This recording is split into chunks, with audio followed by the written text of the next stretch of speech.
Hey everybody, it's Gil here with the Sailing Vessel Dream Chaser, and over the last few weeks I've been able to do something really cool.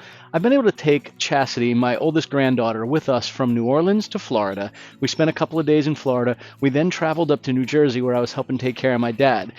While we were up here for a couple of weeks, I got to take her up into the city in New York City. We went to Times Square and we went to a Broadway play and saw Hamilton.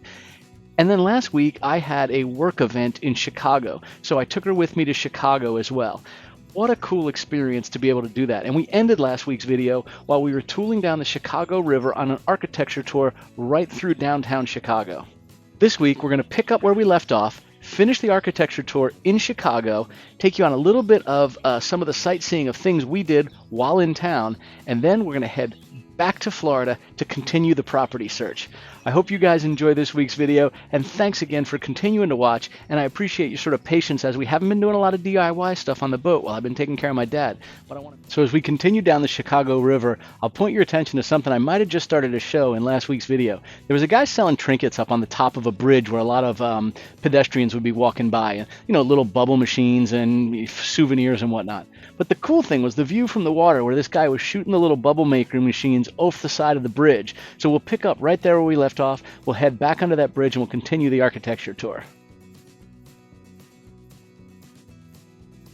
So one of the cool things about these Chicago River tours are there's all kinds of interesting boats that actually do these tours. We did the Wendella tour, pretty neat looking boat, but as you can see there's a bunch of different types as well. You'll see some videos as this progresses where the boats are going by. But we saw everything from this cool looking sightseeing boat to even old converted barges that had tugs attached to them, and the barges were converted into seating areas for actual people that were on the tours. So the guy that designed the Trump Tower is the same one that designed the world's tallest building in Dubai. And to put it in perspective, they just said that the Trump Tower, where the heck is it? Well, it's right there. The one in Dubai is 2.5 times as tall. Pretty amazing.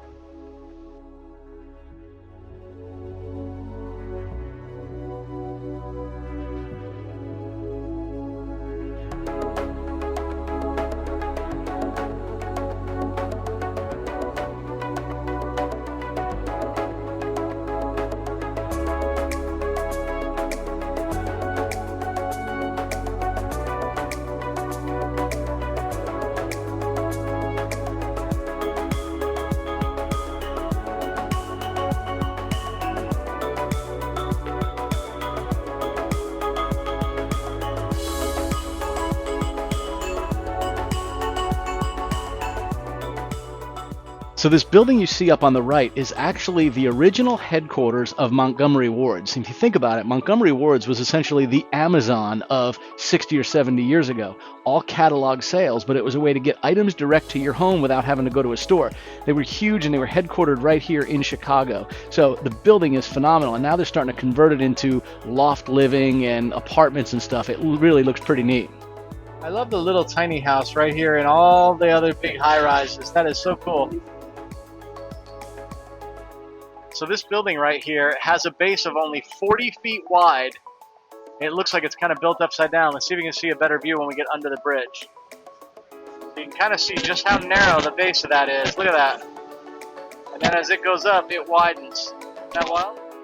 While you're enjoying the sights along the Chicago River, I thought I would share an interesting little tidbit with you. I think most people know Chicago's nickname is the Windy City. And I think I always assumed, and many other people did, that that was because of the wind that blows off of Lake Michigan onto the city. The interesting thing is it's not. In 1893, Chicago won the bid for the World's Fair, and New York City was pissed off about it. They were angry. And some of the politicians and even in some of the newspapers in New York, there were comments and quotes that said, those windbags in Chicago actually wooed the World Fair Committee. And that is how the nickname Windy City actually was attributed to Chicago. Had absolutely nothing to do with the wind. It was the politicians and the hot air they spewed while they tried to woo the committee for the World Fair Committee to grant Chicago that location. Chaz and I came to Navy Pier, and we're getting ready to ride the big Ferris Wheel, and then she's going to go on the swings. But having a good time today, kind of hanging out, doing all kinds of cool stuff. I'm not sure if you can see it behind us. It's a lot like the one I went on in Atlantic City a few weeks ago. What do you think, Hot Rod? So Chaz and I decided to go up on the Ferris wheels. They're still loading people down below, and we're probably only, I don't know, maybe a third or a quarter of the way up. So we've got quite a ways to go. When they built this, when they built the original one in Chicago, they built it at a height so that it would be just as high as the Eiffel Tower or slightly higher than the Eiffel Tower, which is kind of neat. As you can see, they're loading up some more people, so we are heading up a little bit higher. We're not even to the halfway point yet, though. How you liking it so far? No. You don't like it? I guess I don't like heights. You go on the craziest roller coasters in the world, and this is bothering you, huh? Yeah. Because, it could fall at any second if the hydraulics fail. If what? If the thing holding action, it looks pretty good. Yeah, it looks pretty secure. I think you're just fine, baby. Look at all the birds all of a sudden down there. Yeah, but like that view right there is awesome. Isn't it? You see the breakwater out there to keep the waves from hitting the land? Sorry, it took me a long time to come up with that word. Beautiful view of downtown from the top of the Ferris wheel. Or almost the top. I guess we're not quite at the top anymore.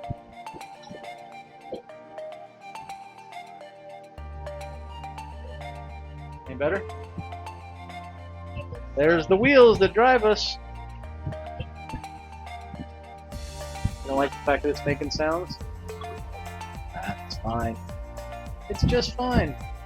Hey! Coming on by. Wait.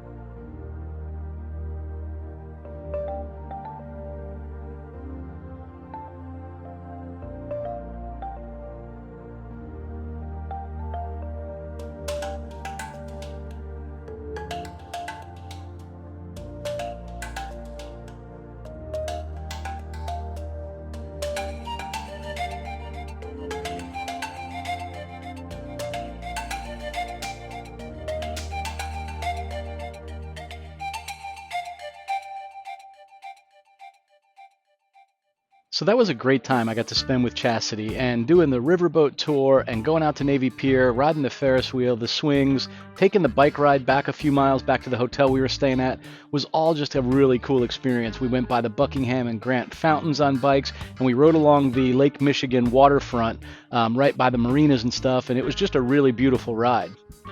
The next day is really what started my heavy meeting and work agenda. I had my team at work there in Chicago for a team meeting. There were probably about 100 total people there from our company, which was pretty cool. And one of the things we did as an outing was we went to a Cubs game. And some enterprising homeowners did something pretty cool years ago.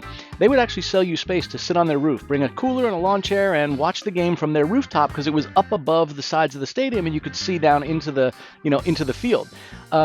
So many years ago, when the new Cubs owners came in, they really wanted to sort of standardize that offering, and they went and bought a bunch of these or leased a bunch of these homes that were around the surrounding area that were high enough to be able to see in, and they converted them all to these really cool sort of suites for kind of events like this. So downstairs was like 4 or 5 rows of stadium seats, kind of what you would see in an average box at a stadium.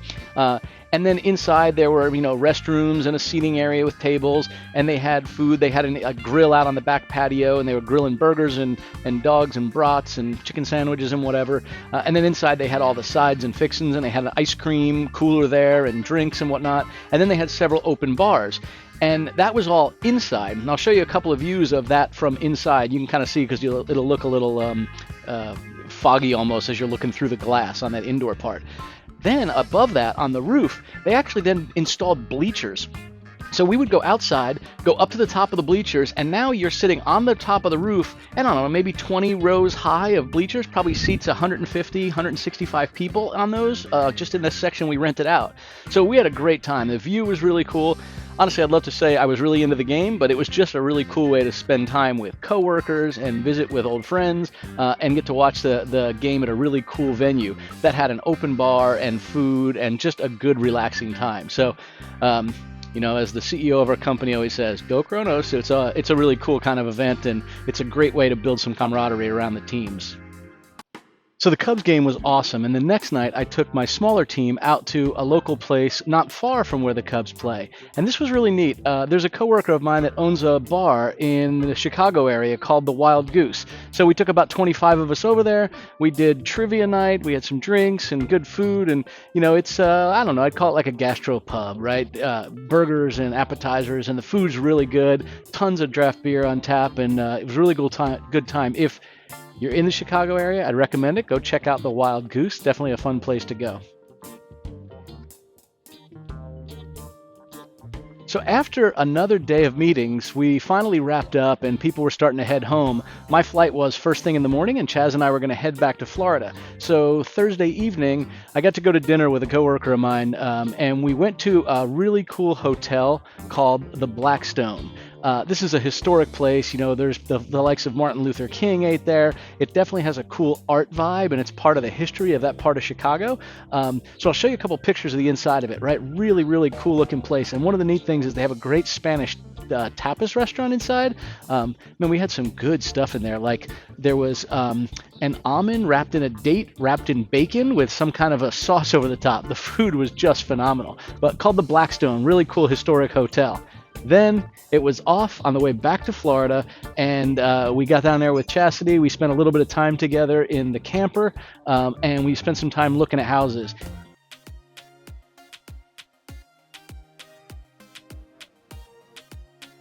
This one was actually pretty nice, but absolutely near the top end of our price range. You could tell somebody added on the back side of this living room. So furnished well, decorated nicely, cared for good. And as you stepped up into this master suite, it was really large, all hardwood floors. And then from there it went out to sort of a master en suite, which was really large. A big walk-in shower and garden tub, and then separate little commode area. So nice looking for sure. And then as you went back into the bedroom, you could open up these French doors and go straight out to the pool area. I'll kind of show you some footage along the pool area as well here in a moment.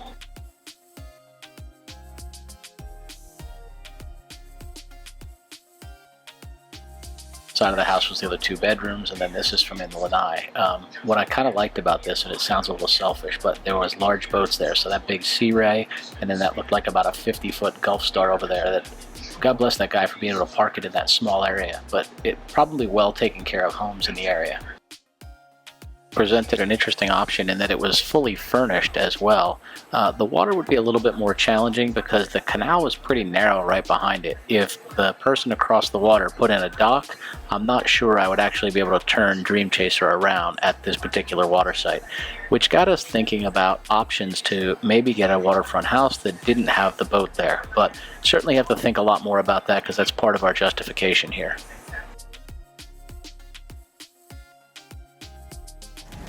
So we've got tornado warnings today. Everything looked pretty good, at least where we are, but it does say there's rotation. A little wild seeing it slowly doing that. We'll keep an eye out for sure. Kind of making our idea of where we would go if need be. Because the reality is, I love my camper, but it ain't gonna be all that secure. Enjoying a nice day out on the patio. Just kind of relaxing here at the campground. It's nice. Glad I was able to spend a whopping 3/4 of a day home.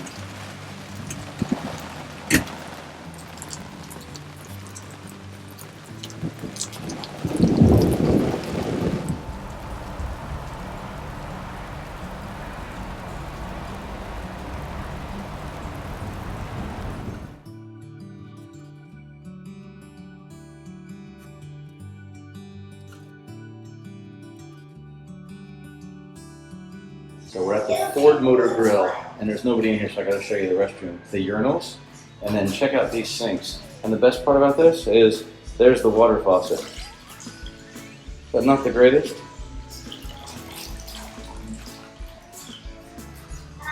Next week, I'll show you a couple of those that we looked at and take you on a little adventure. I got to tell you, my trip back to New Jersey ended up having all kinds of hiccups and got stuck in the airport for, about 15 hours. So that wasn't too fun, but you know what? Got some good time to read and do some video editing and whatnot. So I'll see you next week when we are back in Florida looking at some houses. Thanks, everybody. Safe sailing from Gil, Deb, and the crew aboard Sailing Vessel Dream Chaser.